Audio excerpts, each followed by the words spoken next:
정신의학과 선생인 김병수 선생은 감정의 색깔이라고 하는 책을 통해서 우리 일상에 사람들 모두에게 다양한 색깔이 있다고 정의를 내리고 있습니다.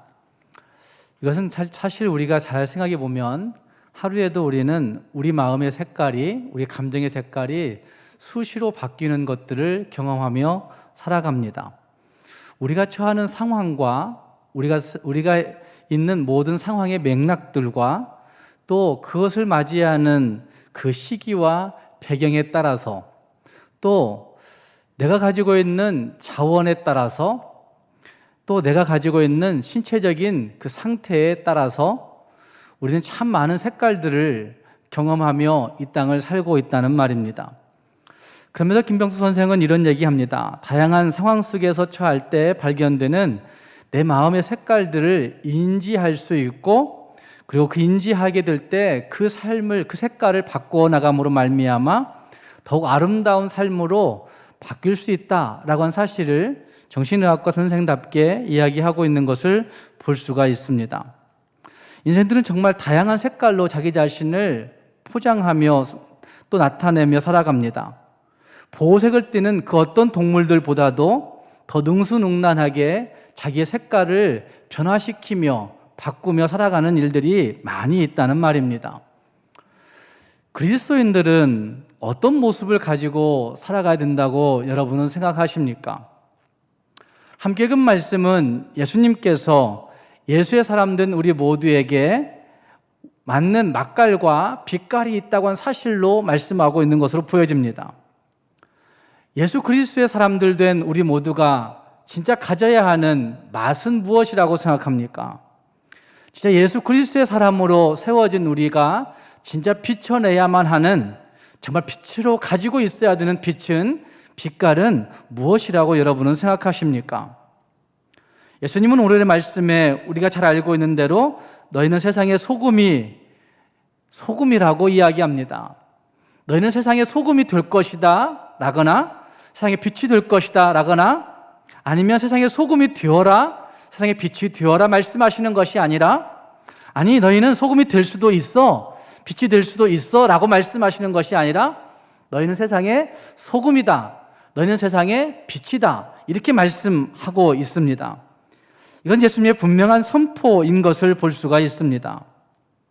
너희는 세상의 소금이다, 너희는 세상의 빛이다 라고 선포하시는 그 말씀은 어쩌면 우리 모두가 예수의 빛을 가지고 있는 존재 되었음을 선언하고 있는 말씀이라 할 수가 있습니다. 여기 말씀에 등장하고 있는 너희는 이라고 하는 표현은 마태복음 5장 1절 말씀에 등장하고 있는 예수님께 나온 무리들과 또 제자라고 할 수가 있습니다. 더 세밀하게 들어가 보면 사실은 예수님의 말씀을 귀담아 듣고 그 말씀대로 살아보려고 하는 그 제자들이 너희라고 이야기할 수 있다는 말입니다. 예수님의 천국 복음이, 하나님의 선포가, 하나님 나라의 선포가 궁금하여서 예수님께 나온, 복음에 끌려서 나온 그 사람들을 본문에서 너희라고 이야기하고 있습니다. 이것은 1차적 독자이고, 어쩌면 이 말씀은 오늘 21세기 지금 여기에 살고 있는 저와 여러분, 예수의 사람들, 하나님 나라의 백성들, 그리스도인들 모두를 너희라고 부르고 있다고 할 수 있습니다. 저와 여러분을 하나님께서 너희라고 부르시면서 너희는 세상의 소금이다, 너희는 세상의 빛이다, 이렇게 말씀하고 있다는 말입니다. 곧 예수님이 주신 맛이 있다는 말씀인 거죠. 예수님이 주신 빛이 있다는 것이죠. 다시 생각해 보시면 맛깔이 있는 것이고 빛깔이 있다고 분명하게 말씀하고 있다는 말입니다. 여러분에게 예수님의 맛깔이 있으십니까? 여러분에게 예수님의 빛깔이 있으십니까? 오늘 이 아침 나에게 이 맛깔과 빛깔이 있는지, 내 삶에 그 맛과 빛이 있는지, 내 마음에, 내 감정에 예수님의 맛깔과 빛깔이 얼마만큼 반영되어 있는지 한번 생각해 보시면서 예수님이 주신 그 빛깔로, 예수님이 주신 그 맛깔로 살기로 결심할 수 있는 결단할 수 있는 저와 여러분이 될 수 있기를 주님의 이름으로 축복합니다. 여기 말씀 가운데 등장하고 있는 소금과 빛은 무엇이라고 여러분은 생각하십니까? 예수님 당시에는 소금이 매우 귀했고 가격이 비쌌다고 합니다. 그 이유는 쓰이는 곳은 많은데 구하기가 쉽지 않았기 때문에 소금이 매우 값있는 귀한 그러한 물건이었다는 말입니다. 실제로 근대에 이르기까지 소금은 세계 경제에서 매우 귀중한 중요한 역할을 했다고 합니다. 특히 로마 제국에서는 소금을 통화로 사용하여서 노동자들에게 소금을 가지고 월급을 주는, 일급을 주는 그런 일들이 있었다고 합니다. 그런 소금의 가치를 알고 계신 예수님은 우리를 향하여 세상의 소금이라고 정체성을 부여해주고 있는 것입니다. 그만큼 하나님의 백성된 우리의 존재가 중요하다. 하나님의 백성으로 부름받은 너희가 참 존귀하다. 하나님의 백성된 너희에게 중요한 역할이 있다라고 말씀하시는 것으로 해석할 수가 있습니다. 중요한 가치를 가지고 있는 소금은 우리가 이미 잘 알고 있듯이 그 소금은 생각해 보시면 부패를 방지하는 역할, 갈증을 일으키는 역할, 음식 속에 스며들어서 무엇인가 변화를 일으키는 역할을 하는 것임에 틀림이 없습니다. 그 중에 가장 큰 특징 한 가지는 맛을 낸다는 것입니다. 맛깔나는 무엇이 있습니다. 골로새서 4장 6절 말씀에 너희의 말을 항상 은혜 가운데서 소금으로 맛을 냄과 같이 하라. 그리하면 각 사람에게 마땅히 대답할 것을 알리라 라고 말씀하고 있습니다. 소금이 들어가지 않으면 잠깐은 그냥 좀 먹어볼 수 있습니다. 설렁탕집에 가서, 곰탕집에 가서 소금 들어가지 아니한 그냥 육수 같은 그 국물을 가져오면 처음에 한두 스푼은 먹어볼 수 있지만 계속해서 그 음식을 먹을 수는 없습니다. 소금을 넣어서 거기에 알맞는 맛을 찾아내어야 되는 것이죠. 요즘은 저염식 하니까 계란 후라이를 하면서도 소금을 넣지 말고 먹으라고 이야기하지만 요즘에 계란 후라이에 소금 들어가지 아니하면 맛이 없는 듯한 그런 생각이 분명히 들 때가 많이 있을 겁니다. 물론 너무 짜게 먹어서는 안 되는 것이지만 소금이 들어가지 아니하면 그 맛깔을 내지 못하면 그 음식이 맛이 없게 된다는 말입니다. 마찬가지로 예수님은 진정한 변화를 일으키는 그 맛을 우리의 삶에 가져다 주신 분이십니다. 삶의 모든 조건이 똑같고 삶의 모든 환경이 다 같을지라도 한 사람이 예수 그리스도를 알게 되면 예수로 말미암아, 예수를 모심으로 말미암아, 예수가 그 안에 있음으로 말미암아 그의 모든 것이 바뀌어서 예수 때문에 참 맛깔나는 삶을 살아가는 인생들이 이 땅에는 참 많이 있습니다.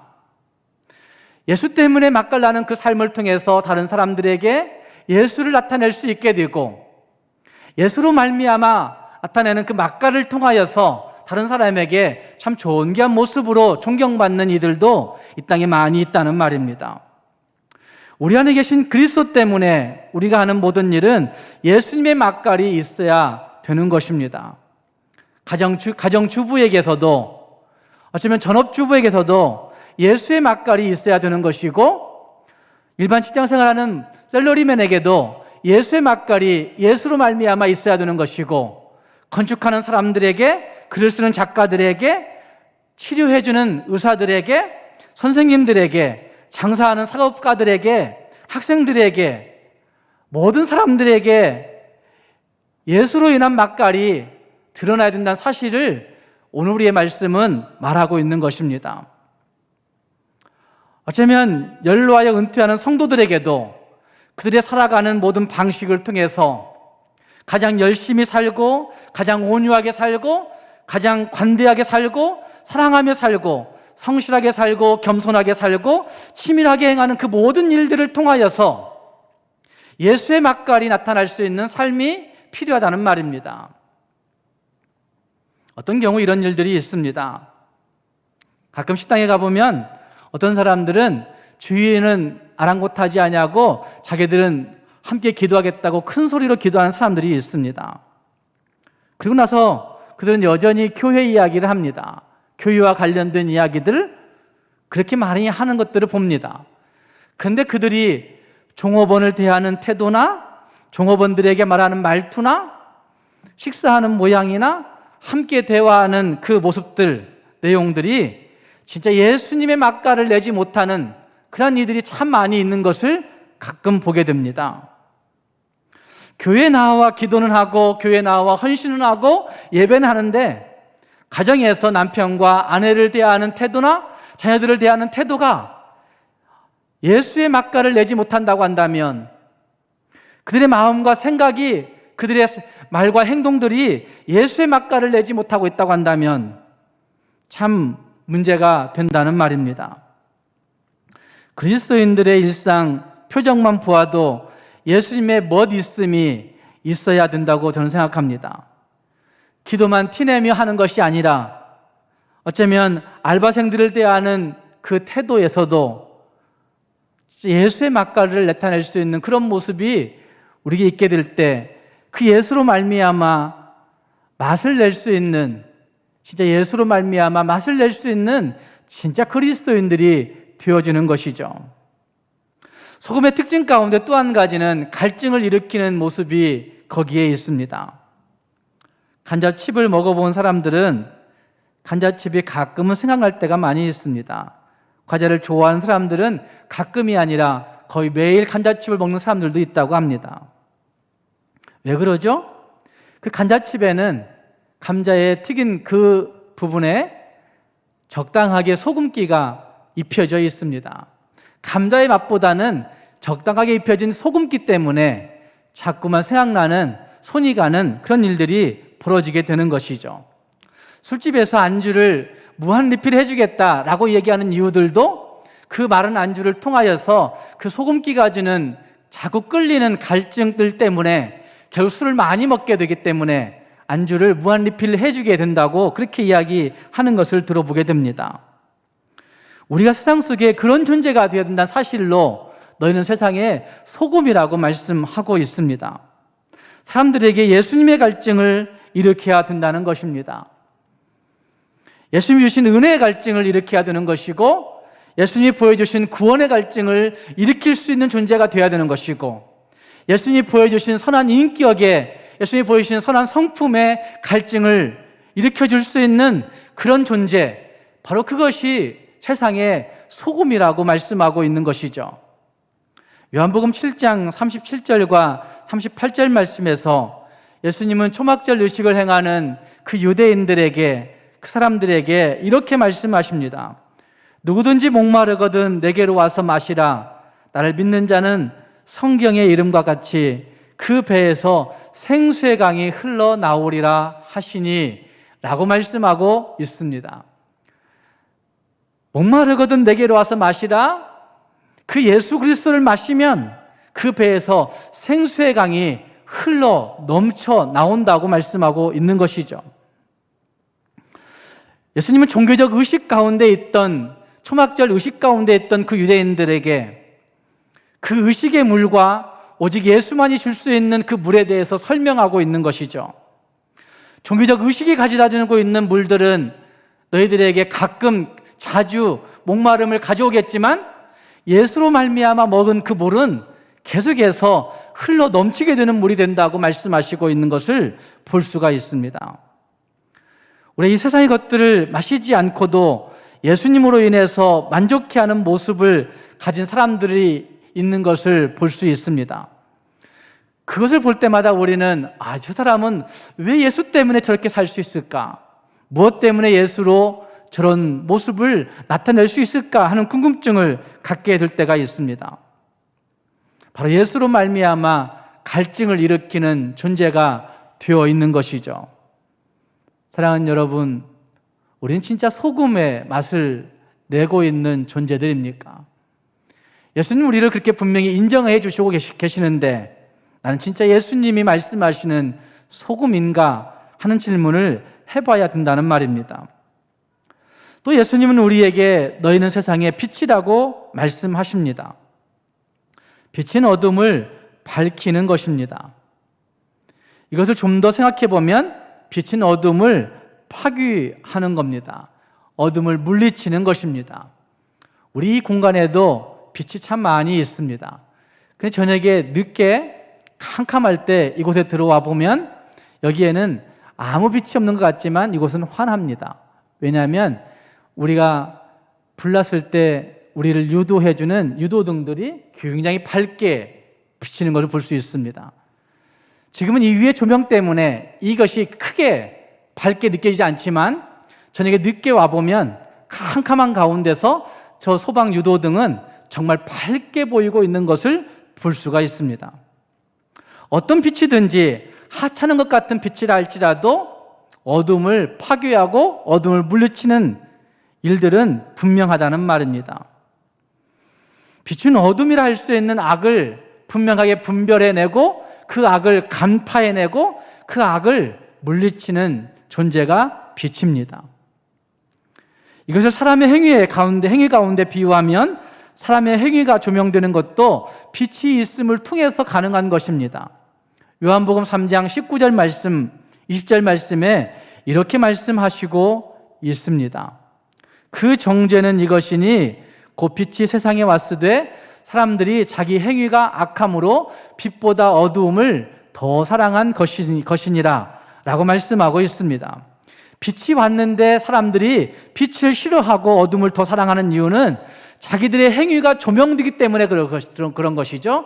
자기들의 생각이 조명되는 것이고 자기들의 악함이 드러난 것 때문에 그들은 예수 그리스도의 빛을 싫어하고 어둠을 더 좋아하고 사랑하는 일들이 벌어졌다고 말씀하고 있는 것이죠. 그러면서 20절은 이렇게 말씀합니다. 악을 행하는 자마다 빛을 미워하여 빛으로 오지 아니하나니 이는 그 행위가 드러날까 함이요. 빛으로 오지 아니하는 이유, 그들의 생각과 그들의 행위가 드러날까 봐서 빛 앞에 나오는 일들을 주저하고 머뭇거리고 있는 모습이 있다는 것입니다. 이와 같이 빛 되신 예수 그리스도는, 말씀이신 예수 그리스도의 빛은 우리 모든 인생들의 의를 위한 기준이 되어지는 것이고 척도인 것입니다. 그래서 교회에 그 예수 그리스도의 빛이 없다고 한다면 우리는 세상의 악한 행위를 견주어낼 수도 없고 거기에 따른 기준도 있을 수 없고 어떤 기준도 갖지 못함으로 말미암아 무법천지의 세상을 살 수밖에 없게 될 것입니다. 요한복음 3장 21절 말씀은 또한 이렇게 말씀하십니다. 진리를 따르는 자는 빛으로 오나니 이는 그 행위가 하나님 안에서 행한 것임을 나타내려 함이라 하시니라 라고 말씀하고 있습니다. 진리를 따르는 자는 빛으로 나을 수밖에 없다 라고 하는 이 두 가지 사실을 분명히 해야 되는 거죠. 진리가 있다는 얘기예요. 하나님 말씀에 진리가 있는 것이고 그리고 그 다음은 빛으로 나오는 것이 같이 있게 되는 것. 신천지는 이 진리를 진리로 알지 않습니다. 그래서 창조의 역사부터 신천지가 비유 얘기, 요한계시록 얘기 한다고 하지만 그건 아주 일각에 불과한 것이고 신천지의 교리를 잘 들어가 보면 천지 창조 자체를 부인하는 거죠. 그러니 이 성경 진리 자체를 부인하는 사람들이 무슨 예수란 이름을 사용할 수 있는 자격이 없는 거죠. 진리를 진리로 보지 아니하고 진리를 절대 가치에 두지 아니하고 살아간다고 한다면 그들은 아무리 선한 일을 많이 해도 아무리 착한 일을 많이 해도 아무리 아름다운 일을 많이 한다 할지라도 그들은 빛일 수가 없는 거죠. 그 빛에 반응한 자들이 교회의 임재에 계신 예수 그리스도의 빛에 가까이 다가오는 것이고 그 빛을 간직하려고 몸부림치는 것이고 그 빛으로 성품을 바꾸어 가는 것이고 그 빛으로 나의 인격을 조명해 가는 것이고 그 빛으로 내 말과 행동을 거기에 일치시켜서 그 빛 같은 모습으로 조금씩 드러내고 나타내는 일들이 있게 된다는 말입니다. 이것을 에베소서 5장 18절 말씀에서는 이렇게 말씀하지 않습니까? 너희가 전에는 어둠이더니 이제는 주 안에서 빛이라 빛의 자녀들처럼 행하라 라고 말씀하시는 말씀이 등장합니다. 빛의 자녀들처럼 행하라 하는 말씀은 빛의 자녀들처럼 매력적으로 빛의 자녀들처럼 아름다운 모습으로 살아가라고 말씀하고 있습니다. 예수를 믿으면서도 어떤 분들은 계속해서 찌든 삶을 살아가는 일이 참 많이 있는 것을 볼 수가 있습니다. 예수를 믿으면서도 어둡고 우울하고 힘든 삶을 여전히 살고 있는 사람들이 이 땅에 참 많이 있다는 말입니다. 그러나 예수 그리스도는 우리에게 분명하게 말씀하십니다. 빛의 자녀들처럼 행하라고 말씀하십니다. 세상에 매여 있는 생각과 세상에 매여 있는 그 가치들을 가지고 돈에 붙잡힌 것 같은 그런 마음과 삶의 행동이 아니라 누가 보아도 멋있는 삶을, 누가 보아도 매력 있는 삶을 빛의 자녀로 살라고 말씀하고 있는 것입니다. 사랑하는 여러분, 여러분은 빛이십니까? 여러분은 모든 상황, 모든 환경에서 진짜 빛으로 나타나고 계십니까?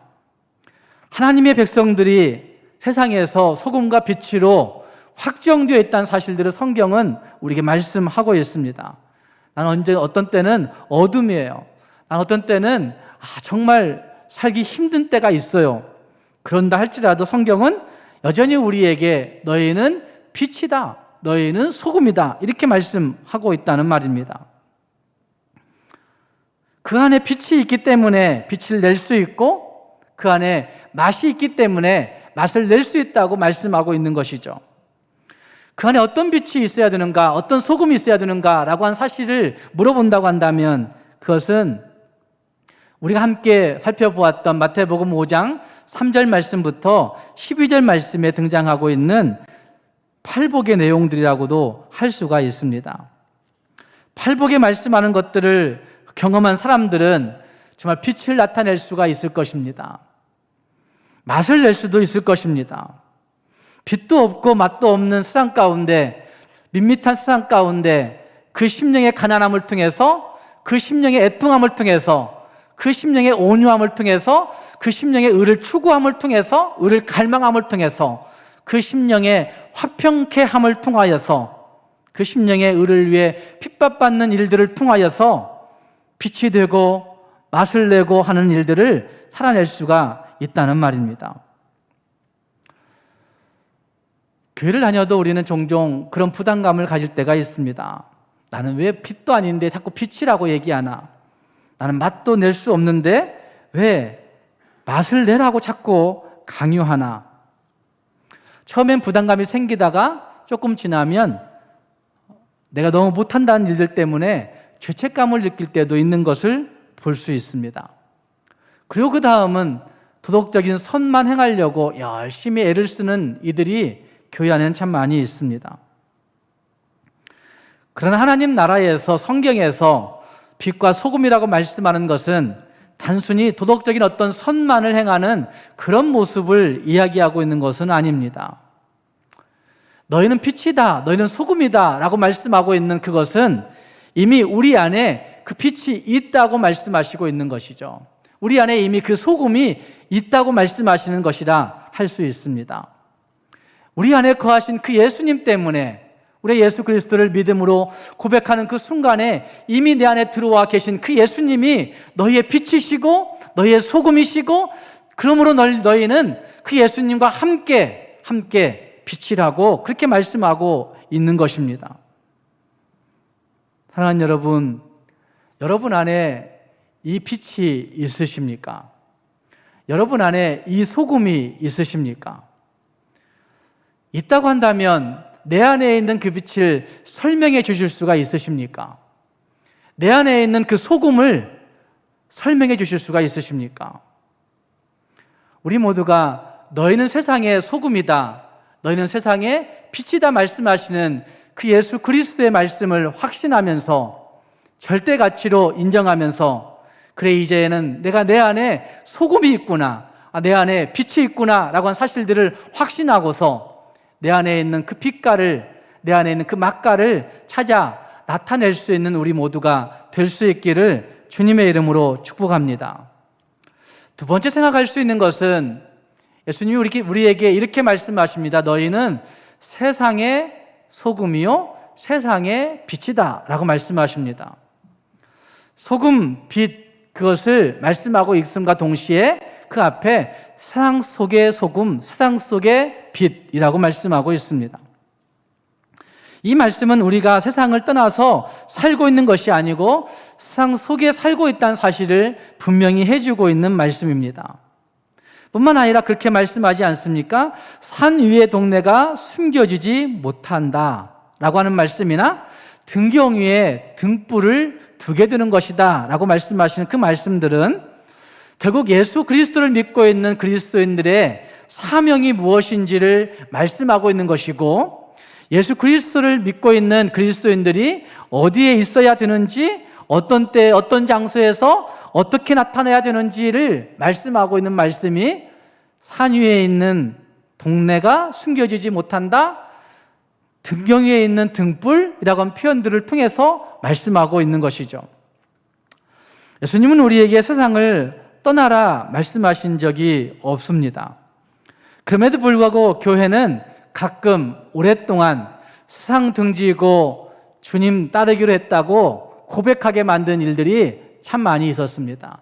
세상 등지고 십자가 보내, 세상 등지고 주님 따르네, 이런 고백들을 어떻게 보면 강요해 왔던 것입니다. 그러나 예수님은 우리에게 세상 등지라 말씀하신 적이 없습니다. 세상 떠나라 말씀하신 적이 없습니다. 세상 속으로, 세상 안으로 들어가라 말씀하십니다. 세상 모르고 살았다 이런 말도 해서는 안 된다는 사실들을 말씀하고 있는 것이죠. 세상을 모르면 어떻게 복음을 증거할 수 있겠습니까? 세상을 등지면 어떻게 그 복음을 나타낼 수 있게 되겠습니까? 물론 우리가 세상에 동화되어서는 안 되지만 세상이 어떤 세상인지 알고 그 세상 속에서 그 세상을 사는 사람들에게 연민과 긍휼의 마음을 가지고 접근하고 드러낼 수 있는 모습이 있어야 된다는 말입니다. 존 스토트 목사님은 이런 말씀을 하십니다. 우리는 그리스도께서 세상에 오신 것처럼 세상으로 가기 위해 사람들의 삶 속으로, 그들의 슬픔과 의심 속으로, 그들의 죄와 공포 속으로 선뜻 충분히 들어가기 위해 부르심을 받았다라고 말씀하고 있습니다. 세상으로 가기 위해 예수님이 세상에 오신 것처럼 세상으로 가기 위해 부름받은 것이고, 사람들의 삶 속으로 들어가기 위해서 부름받은 것이고, 그들의 슬픔과 의심 속으로 들어가라고 말씀하시고 있는 것이고, 그들의 죄와 공포 속으로 선뜻 그리고 충분히 들어가기 위해서 우리를 부르셨다고 존 스토트 목사는 이야기하고 있습니다. 빌리 그레이엄 목사님은 살아계실 때 이런 말씀을 하셨습니다. 우리는 소금과 빛이 되는 대신 우리끼리 교회 울타리 안에 머물면서 우리를 둘러싼 자들의 가장 큰 필요에 대해서는 무관심한 채 우리 자신의 내부적인 일들에만 몰두하고 있습니다. 소금과 빛이 되는 대신에 우리끼리 교회 울타리 안에서 머물러 세상의 요구는 다 무시한 채 내부적인 일들에만 몰두하고 있는, 내부적으로 다투고 있고 내부적으로 치고받고 있고 내부적인 일들에만 몰두하고 있는 교회의 모습을 빌리 그레이엄 목사는 지적하고 있었던 것이죠. 이렇다고 한다면 예수님의 사람들로 부름받은 우리들은 우리의 시간과 우리의 공간과 우리의 물질과 우리의 재능과 우리의 지혜를 하나님을 위해서 쓰지 아니하고 허비하고 있는 존재들이라고 할 수가 있는 것이죠. 우리끼리만 똘똘 뭉쳐서 감사하다, 우리끼리만 똘똘 뭉쳐서 싸우니까 재밌다, 우리끼리만 똘똘 뭉쳐서 은혜롭다 이야기하고 있는 것 안 된다는 얘기를 하고 있는 것이죠. 현대교회는 진짜 건강한 균형감을 유지하기 위해서 성도들을 교회 안으로만 집약하게 만든 일들을 이제 그만두어야 될 시기가 온 것입니다. 말씀을 배우게 하고 찬송하게 하고 교회 안에서만 머물러 교회당에 필요한 일들만 하게 만드는 것이 아니라 이제는 세상을 향하여 빛으로 소금으로 나아가야 되는 사명을 우리에게 부여하셨음을 분명히 해야 된다는 말입니다. 부패시키지 않고 치유하는 맛을 가질 수 없습니다. 어쩌면 세상을 밝히는 빛이 되어야 되는 것이고 어둠 속으로 들어가 그 빛을 온전히 드러낼 수 있는 존재들이 되어야 된다는 말입니다. 교회 안에서도 선행을 행하고 좋은 일을 하는 것은 마땅한 일이지만 하지만 그 출처가 어디에서 있는지 분명히 한다고 한다면 그 빛과 소금을 가지고 어디로 가야 되는지는 분명하게 알 수가 있는 것입니다. 자연스럽게 그것이 흘러가게 할 수 있는 그런 모습, 내 안에 채워진 그 빛으로 말미암아 그 빛이 자연스럽게 흘러가게 할 수 있는 그런 존재가 되어져야 된다는 말입니다. 사랑하는 성도 여러분, 우리는 어디로 들어가야 되겠습니까? 어디에서 막가를 내야 될 것이고 어디에서 그 빛깔을 비춰내야 되겠습니까? 종교적이 되어버리는 우리들의 모습들을 버리고 어쩌면 하나님 앞에서 진짜 그리스도인으로 세상의 소금이요 세상의 빛으로 살아갈 수 있는 우리 모두가 될 수 있기를 바랍니다.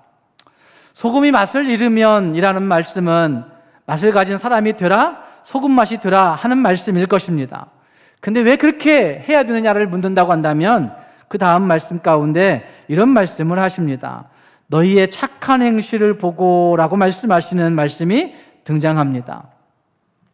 너희의 착한 행실을 보고라고 하는 그 말씀, 우리가 잘 해석해 보아야 되는 중요한 부분이기도 합니다. 너희의 착한 행실만 생각하면 짝퉁 그리스도인을 양산하는 일들도 이 땅의 교회들 가운데 참 많이 있습니다. 착한 행실, 그러니까 자기를 자꾸만 위장하고 포장하려고 하는 일들이 이 땅에 많이 있다는 말입니다. 그런데 그 빛은, 그 소금은 착한 행실로만 드러날 수 있는 것이 아니라 내 안에 이미 채워진 빛이 있을 때, 내 안에 이미 채워진 그 소금이 있을 때 자연스럽게 흘러 넘치는 것이 되어야 된다 사실을 성경은 말씀하고 있는 거죠. 맛이 없는 사람에게 억지로 맛을 내라고 하는 것 안 되는 것이죠. 빛이 없는 사람에게 억지로 빛을 내라고 하는 것 그건 안 된다는 말입니다. 그러니까 폰만 잡고 있는 그리스도인들이 이 땅의 교회 가운데 많아지는 것이죠. 종교적 선행만 행하는 그 폰만 잡는 그리스도인들이 많아지고 있는 그런 모습들, 그것을 성경은 이렇게 말씀하고 있는 것 아닙니까? 20절 말씀에서 내가 너희에게 이르노니 너희 의가 서기관과 바리새인보다 더 낫지 못하면 결단코 천국에 들어가지 못하리라.